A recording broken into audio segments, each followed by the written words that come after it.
उत्कल सांबादिक संघ भद्रक जिला शाखा तरफ रक्तदान शिविर। भद्रक जिला उत्कल सांबादिक संघ शाखा तरफ एक स्वेच्छाकृत रक्तदान शिविर भद्रक संस्कृति भवन ठारे जिला सभापति रविनारायण खिलारଙ୍କ तत्वावधान अनुष्ठित हो जायछि। उक्त स्वेच्छाकृत रक्तदान शिविरटी को भद्रक जिलापाल श्रीयुक्त दिलीप राउतराय और भद्रक जिला मुख्य चिकित्सालय सीडीएमओ सुधांशु शेखर बल फिता काटी उद्घाटन करथिले। बहु समय धरी रक्तदाता समय बिताइबा सहित सेमानक स्वास्थ्यावस्था कथा पचारि बुझिथिले। ए रक्तदान शिविर में मोट 40 यूनिट रक्त संग्रहित होता। रक्तदाता मानक उत्कल सांबादिक संघ एवं जिला रेडक्रॉस तरफ प्रमाण पत्र प्रदान करा जायथिला। रक्तदान शिविर में राज्य उत्कल संघ सभापति विभूति भूषण कर, भद्रक विधायक सीतांशु महापात्र, वरिष्ठ सांबादिक निहारंजन दास प्रमुख योगदान करथिले। एभଳି ଏକ ନିଆରା କାର୍ଯ୍ୟକ୍ରମ ସାମ୍ବାଦିକ ମାନଙ୍କ ଦ୍ୱାରା ଆୟୋଜନ କରାଯାଇଥିବାରୁ ବିଭିନ୍ନ ମହଲରୁ ପ୍ରଶଂସା କରାଯାଇଥିଲା।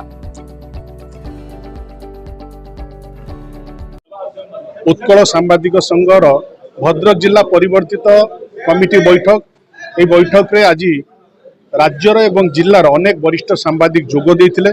सबुठारु बड़ कथा आजिका दिन को स्मरण करिया पई सांबादिक उत्कल सांबादिक संघर समस्त सांबादिक बंधु मान एकत्रित हो आज एक महत्व कार्य कर समस्ते जानी रक्तदान महत्वपूर्ण।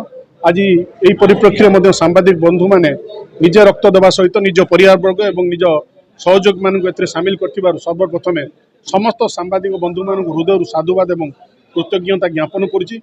आम समस्ते जानी गणतंत्र चतुर्थ स्तंभ हिसाब से सांबादिक मानकर भूमिका ये समाज ये देश ये राष्ट्र पर अत्यंत गुरुत्वपूर्ण। किंतु आज जिते सांबादिक मानकर सुरक्षा कथा हो, वेतन कथा हो कि पेंशन कथा हो, निश्चिंत आज पर्यंत सांबादिक मान वंचित हो रही। सरकार प्रतिनिधि हिसाब से निश्चिंत सरकार निकट में सांबादिक मानकर ये दाबी को उपस्थापन करी और आगामी दिन में सांबादिक भाई माने किपरि सुरक्षा पाइपर पेंशन पाइपर से प्रभु जगन्नाथ कामना करुच्ची और शेष में यही संघर उत्तरोत्तर कामना करुच्ची। धन्यवाद। राज्यर सर्वपुरातन एवं सर्वबृहत सांबादिक संघ उत्कल सांबादिक संघर आज परिवर्धित कार्यकारिणी बैठक थिला भद्रक जिला शाखार। ए अवसर रे सांबादिक बंधु माने एक रक्तदान शिविर आयोजन करथिले। संतोषर विषय जे 40 रु ऊर्ध्व सांबादिक बंधु आज रक्तदान करछन्ती एवं एई अवसर रे आमे जो परिवर्धित कमिटी थिला गोटे संकल्प निया गला जे आमे जो दीर्घ दिन हला संघ पक्षरु सरकार पाखरे हम दाबी उपस्थापन करूछु। सांबादिक मानकु अर्थनैतिक एवं सामाजिक सुरक्षा दिया जाऊ, अर्थात पेंशन एवं सांबादिक सुरक्षा आईन लागू करा जाऊ।